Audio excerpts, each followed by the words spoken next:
Of thermal conduction. Here, in winter, iron chairs appear to be colder than the wooden chairs because iron is a very good conductor of heat, whereas wood is a bad conductor of heat. If you touch one iron chair here with your hand, what happens? As iron is a good conductor, heat flows from our body to the iron. So we will lose heat. Whenever we lose heat, we feel cold. So that's why this appears to be colder. Whereas if you take a wooden chair here, the wooden chair, this is a wooden chair, this is iron chair. So wood is a bad conductor of heat. If you touch this one, what happens? Large amount of heat transfer will not take place between our body and this wooden chair. That's why it will not appear too cold when compared to the iron chair. That's why this is the application of thermal conduction. Second one, steel utensils with the copper bottom are good conductors for good uniform heating of food. So this is a steel utensil, but if it is covered with the copper here, and this is the food here. Now, if you keep it on gas stove, what happens? Copper is a good conductor of heat. Around 500 K value is around 508, whereas for steel this is 385 watt per meter per Kelvin K value. So as the K is more, thermal conductivity is more, it absorbs more heat. Then it will give this heat to the steel.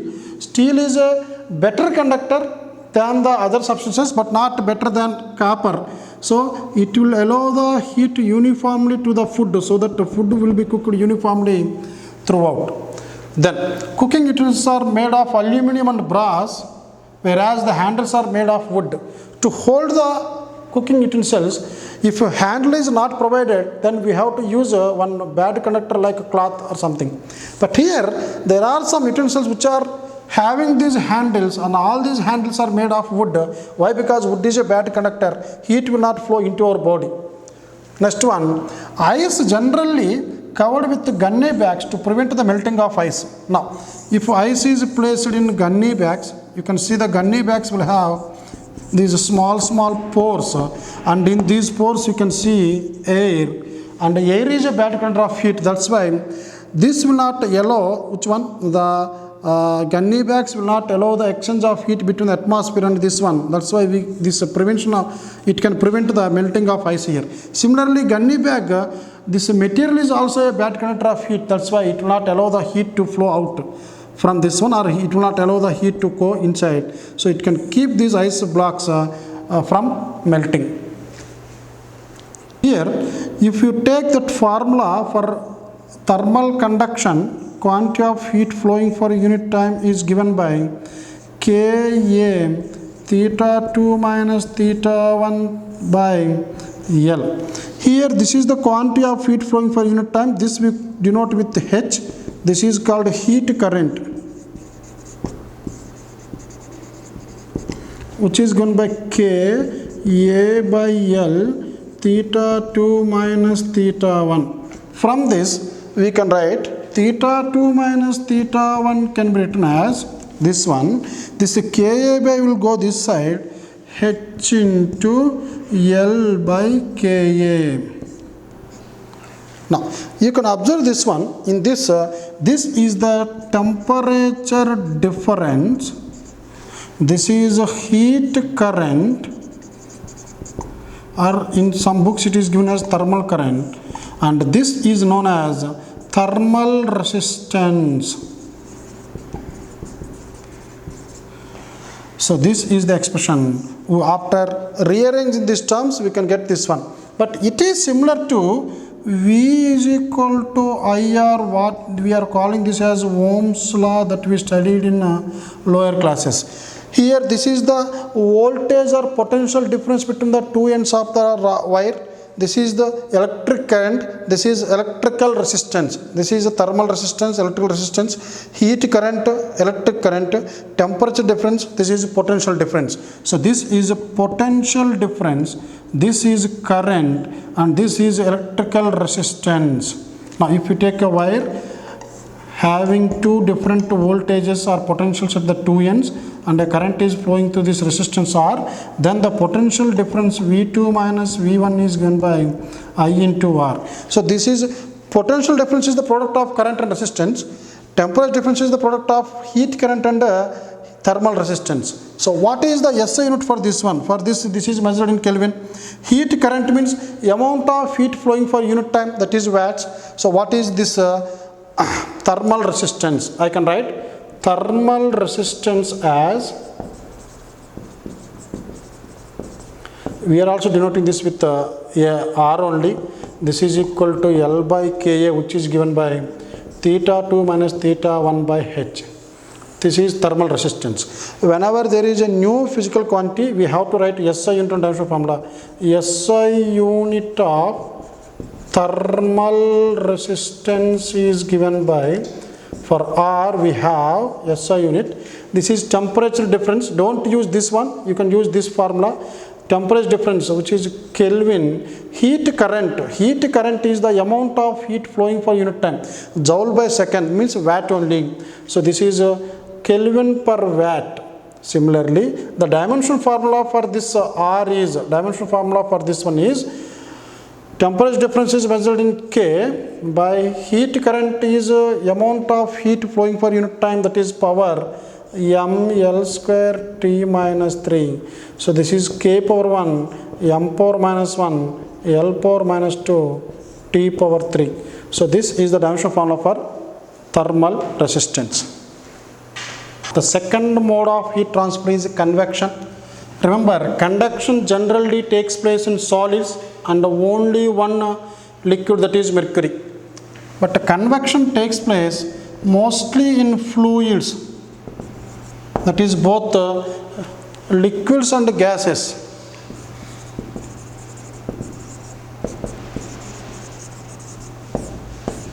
So here I am going to write, it is the process of heat transfer from one part of a fluid to another part of a fluid by the actual movement of particles of the medium.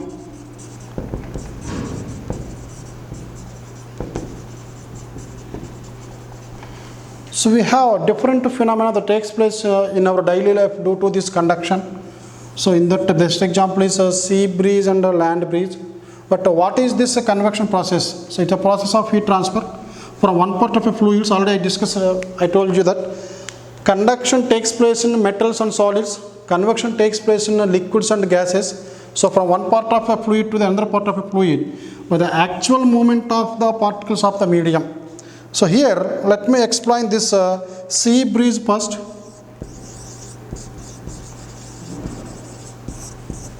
So these are nothing but air currents only. So this is the sea water here. So this is sea water.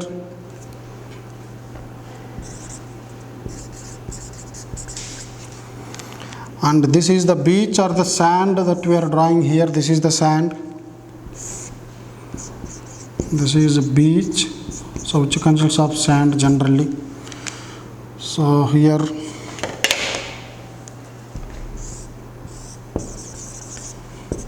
this. We know that out of all the solids and liquids, water has highest specific heat. Water has highest specific heat. So here, when the sun arises in the morning, due to the heat given by the sun here, what happens? It heats both water in the sea as well as the sand here. But as I told earlier, water has highest specific heat. To increase the temperature of this sea water, from let us say 20 degrees to 21 degrees, we need some quantity of heat energy. As the amount of water is too high when compared to the sand, it mass also comes into picture. The quantity of heat required will become ms into delta T. Specific heat of water is more and mass of water here is huge when compared to the sand here. That's why large quantity of heat is required to increase the temperature here. But when compared to the heat required to increase the temperature of seawater by 1 degree or 2 degrees or some degrees, the quantity of heat required to heat this sand will be very less, very less. That's why what happens, so these are the air molecules which are present here, or we call it as atmosphere. Now when it becomes too hot, that means let us say at 8 a.m. this is water temperature, this is sand temperature. Let us say seawater temperature, let us say 20 degrees centigrade. This is also let us say 20 degrees centigrade. At 8:10 a.m. what happens? Seawater temperature let us say increased by 20.5 degrees Celsius, but this will become 21 degrees. At 8:20 a.m. this will become 21 degrees. This will become 23 degrees. At 8:30 a.m. this will become 21.5, and this will become 25 or 26 like this. That means sand temperature increases rapidly when compared to the seawater. Reason is the water has the highest specific heat. More heat is required to increase the temperature. Now, which air, that means which part of the air will be higher temperature when compared to the other one, means the air which is in contact with the sand will be this is hot air, and when compared to this is cold air. Why? Because according to this example, the temperature of air in this case is, let us say this is 25, whereas this is only 21.5. So the hot air means here the molecules will expand here, they will become lighter, means less denser, and this will go up. Hot air, we know that by heating, volume of air molecules will increase. Whenever volume increases, density is equal to mass by volume. Volume increases, their density will decrease. So by becoming less dense, the less dense air, hot air, will go up. Now this cold air will occupy this space. So this will go up, this air current will enter here. So now the persons who are staying here, who are taking rest here, will feel cool in the morning session also, in the morning time also. The reason being, sand become very hot when compared to water. The air in contact with the sand will become hot. By becoming hot, volume increases, they expand. The air molecules will expand, they will become less dense, and they will go up. Now, as the cold air, that means whenever this hot air goes up, there will be a vacuum here. This vacuum will be filled by the cold air which is coming from the air which is in contact with the water. So this area will become cool. So the air current that is coming from sea towards this beach is called a sea breeze. And here this wind, as it comes down, and the air which is previously present here will come here. So it will circulate, air will circulate here. This is how sea breeze will keep the beach cool in the morning time. Now, similarly, if you take the night time, same diagram I am going to draw here. This is the land and this is the sea water here. Now, we know that in the evening time, night time, this is during night time, as the temperature is less, what happens? The water will be hotter than this one. Water will be hot, and air which is in contact with the water will become hot, and it will go up. And here this air which is in contact with this sand will occupy this space, and this will continue like this. This is called the air that is coming from sand or beach to the sea. This is called land breeze, breeze coming from the land. So that's why the hot air will occupy this one, and this will go that side. So here the nights will be always hotter in the beaches. Third mode of radiation is the mode of heat transfer is radiation. So the radiation is a process in which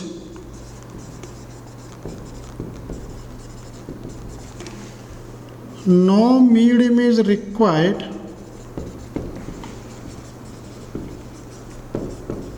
for the transfer of heat. That means heat can travel through vacuum also in this radiation method. For conduction as well as for convection,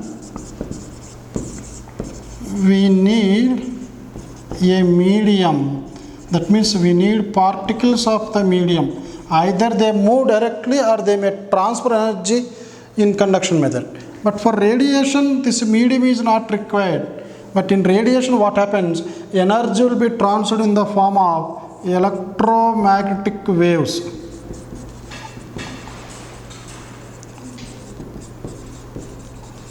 Now, in the electromagnetic spectrum, so we have this electromagnetic spectrum, whereas the electric and magnetic fields are oscillates. This is the electric field, this is the magnetic field. If these two oscillates like this, it is oscillating like this electric field, and it is oscillating, magnetic field will oscillate. When these two oscillate like this, what happens? Electromagnetic wave will travel perpendicular to both. So this is the direction of electric field, this is the direction of magnetic field, and this is the direction of the electromagnetic wave. So in this electromagnetic spectrum, we have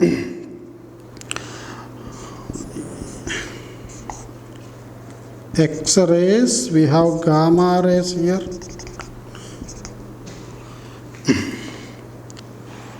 now these are UV rays, these are visible, these are infrared, micro and radio waves.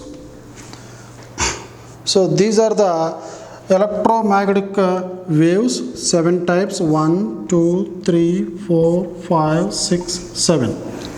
So in this visible spectrum is having a wavelength of 4000 angstroms to around 7000 angstroms. This is the wavelength of this one. Wavelength is the length of the wave. We will discuss later in the oscillation lesson. So the wavelength is equal to 4000 to 7000, but the next one, which is equal to 7000 angstroms, more than this, is infrared radiations. We call it as infrared radiations, and also we call this as thermal radiations.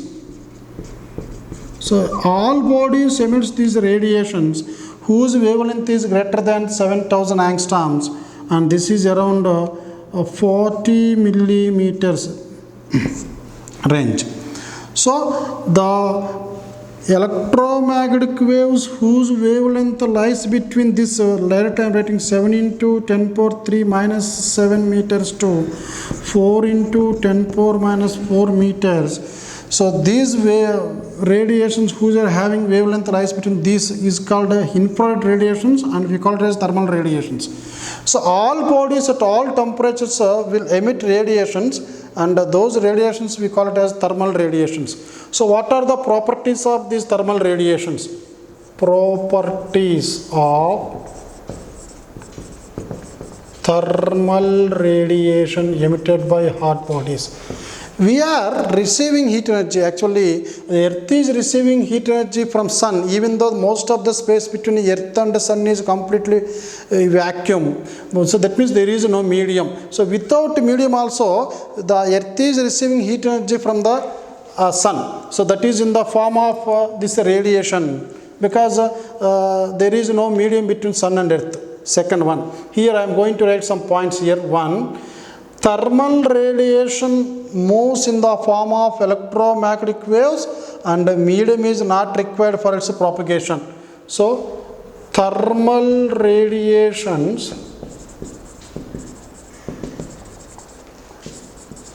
does not require any medium for propagation from one point to another medium. So no medium is required, does not require any medium. Second one, the speed of thermal radiation is equal to speed of the electromagnetic waves. Remember, whether it is gamma, X-rays, UV rays, visible rays, infrared, micro or radio waves, all these are traveling with the same speed, which is equal to 3 into 10 power 8 meter per second. We call it as speed of light. So here also speed of thermal radiation is also equal to 3 into 10 power 8 meter per second. Third one. Thermal radiation always travels in a straight line. So thermal radiations always moves along a straight line. The fourth one, they refract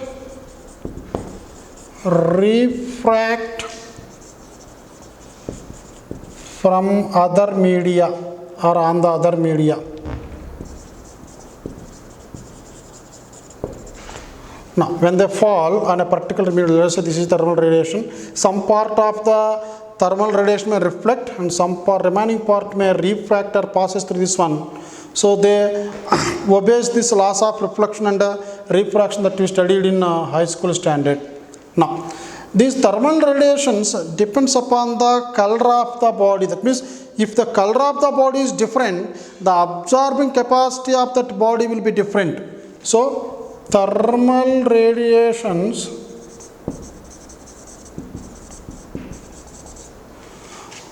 incident on bodies in same way, but the absorption will be different and depends on, here I am writing, absorption of thermal radiation depends on color of the body. It is found that a black body absorbs more thermal radiation when compared to the lighter bodies. So this is a black body here, coated black or black color. So let us say some radiations are falling here. Let us say 3 radiations of thermal radiation are falling on it. Now at the same time, let me take a similar body which is in white in color. This is a black body, and if 3 radiations are falling on it, only 1 will be absorbed, remaining 2 may be reflected. But here it will not reflect anything, it will absorb. So a body which absorbs all the thermal radiations falling on it is called a perfect black body. Sixth one. Whenever these radiations are passing through a medium, the intervening medium will not be heated up. Temperature of intervening medium remains constant.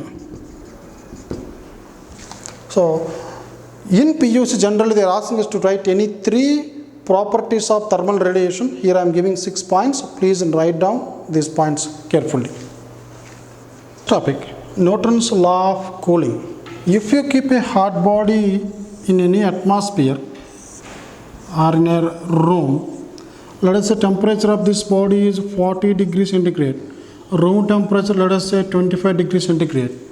Now, the hot body emits radiations in all possible directions.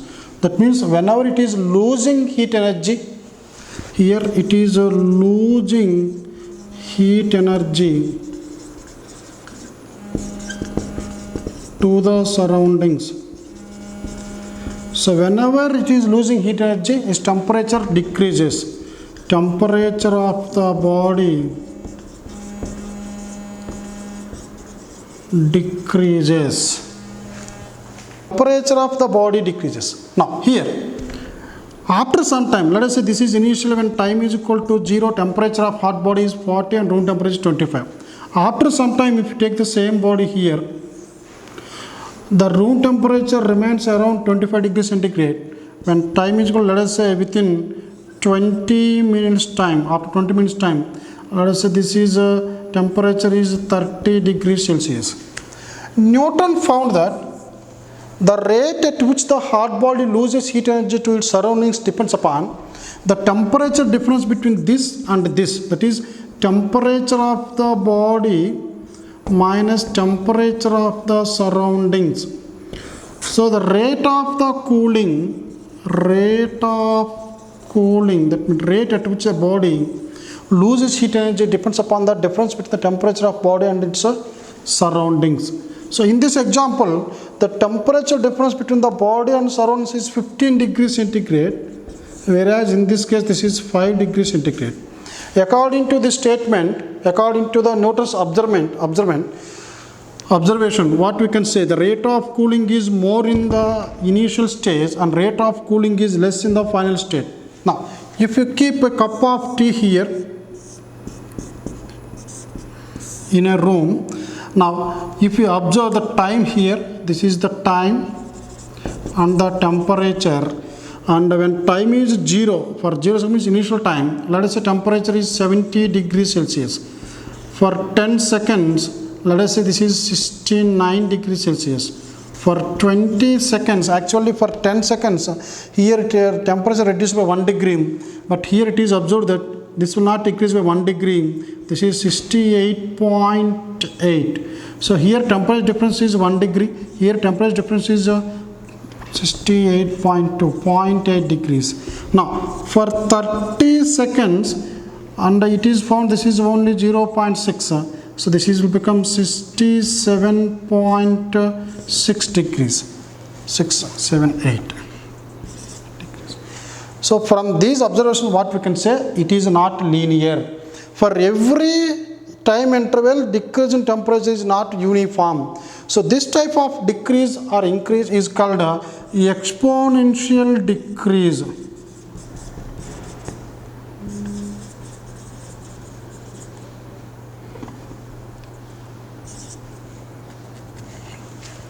This is called exponential decrease. So now we will prove this Newton's law of cooling and we will derive the equation. In Newton's experiment, this is a calorimeter in which we are taking some water, and it is having a lid with 2 holes. One is to insert the thermometer, the other one is to insert the stirrer, which is used to stir the water continuously. Now this is the outside chamber.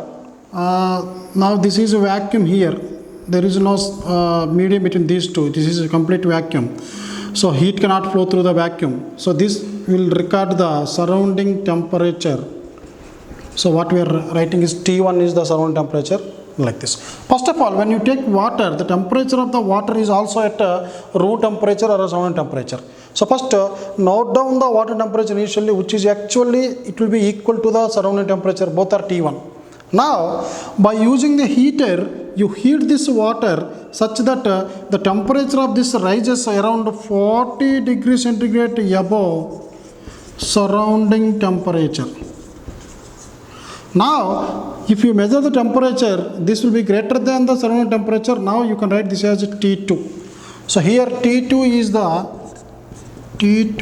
the temperature of water or liquid that you are taking. T1 is the temperature of surroundings. Now you take a stop clock, keep a stop clock here, and measure the time here. For every minute we will measure the temperature of T2, and almost T1 remains constant here.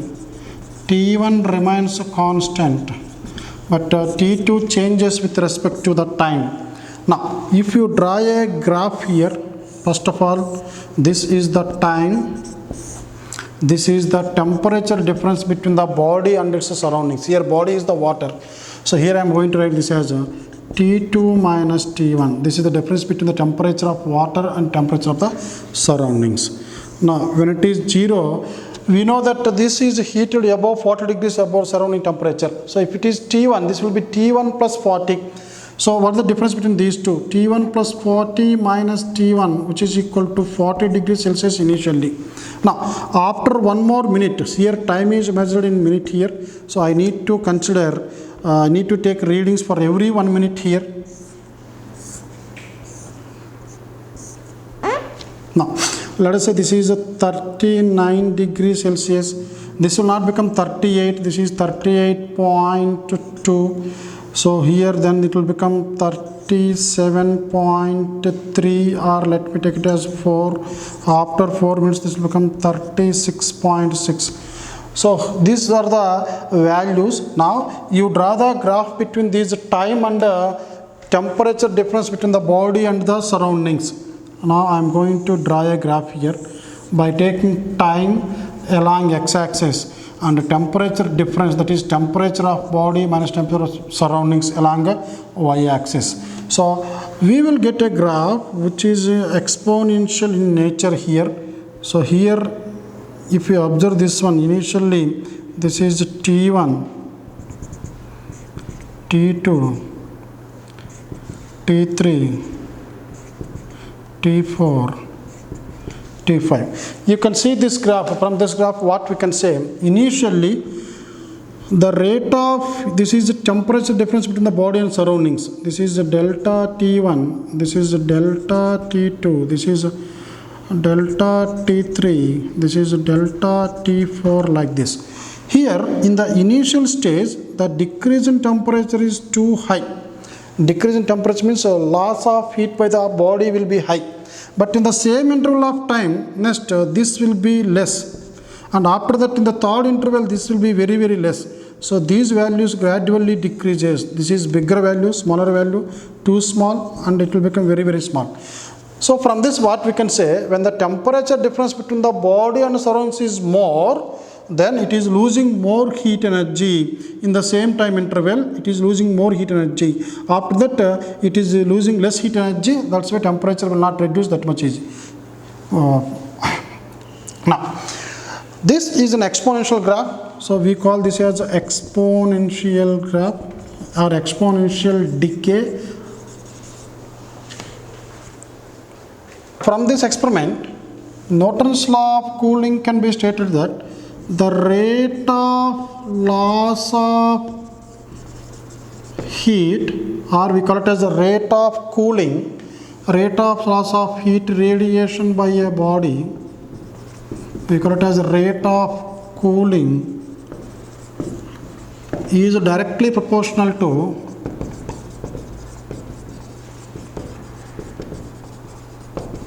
the temperature difference between the body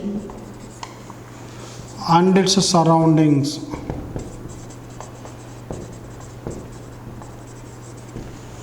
So from this what we can write, the rate at which the body is losing heat energy, that is dq by dt. In small amount of time dt, let us say it is losing a small heat dq, as it is losing I am writing minus, which is directly proportional to the temperature difference between the body and its surroundings. This is T2 minus T1. Now we can write minus dq by dt is equal to some constant k into T2 minus T1. This is equation 1. But as the body, in this case it is water having a specific heat S here, what is the quantity of heat that can be removed from this body? We know that Q is equal to ms into change in temperature. Here the quantity of heat lost by this body is equal to mass of this body, here water, specific heat of water, and the change in temperature is given by dT2, actual temperature T2, decrease in temperature is dt. Now by differentiating this one we can write, otherwise you divide both sides with dt, you will get ms dt2 by dt. So this is equation 2. So we can write dq by dt is equal to ms dt2 by dt. This is change in time, this is change in temperature.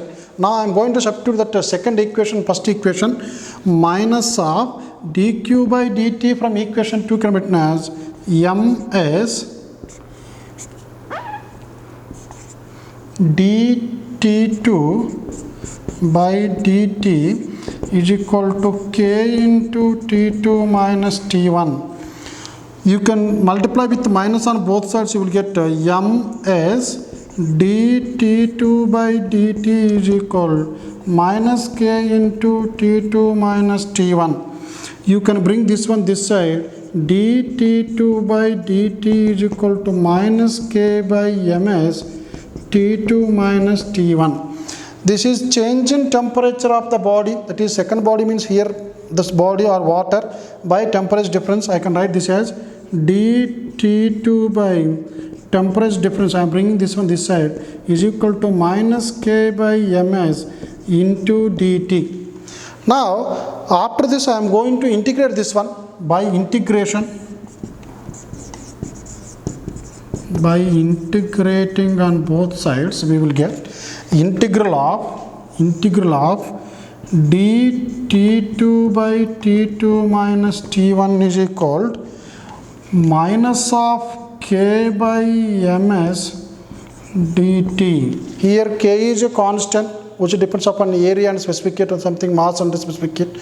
So as a whole I can replace this one with a constant here, which I am going to write minus capital K, where capital K is equal to small k by ms into dt. Now in this integration method, integral dt by change in this one temperature is log t. So I can write log of t2 minus t1 is equal, this minus remains as minus k, constant will come outside, integral dt plus a constant, this is called integration constant. So log of T2 minus T1 is equal to minus K into T plus C. So this is the expression that gives the relation between log of this and K and this one. Here you can see, if you take log T2 minus T1 along y-axis and if you take time along x-axis, you will get a straight line. Why? Because this is in the form of y is equal to minus mx plus c. Here what is y value? This is log T2 minus T1. So I am going to write here, this is log T2 minus T1 along y-axis. We are comparing this with y. Minus slope means slope is not like this, it will be negative. So this is a slope will be negative slope here. If line is making an angle more than 90 degrees, this is called obtuse angle here. Obtuse angle is always negative because generally we will measure this in terms of tan theta. Tan 90, 0 to 90 is positive, but 90 to 180 in second quadrant tan is negative. So this obtuse angle is negative, so this will get mean. And along x-axis we have time, so take time here. So this is the graph that you will obtain by taking the log of temperature difference between the body and surroundings and the time. So this is a straight line like this with a negative slope.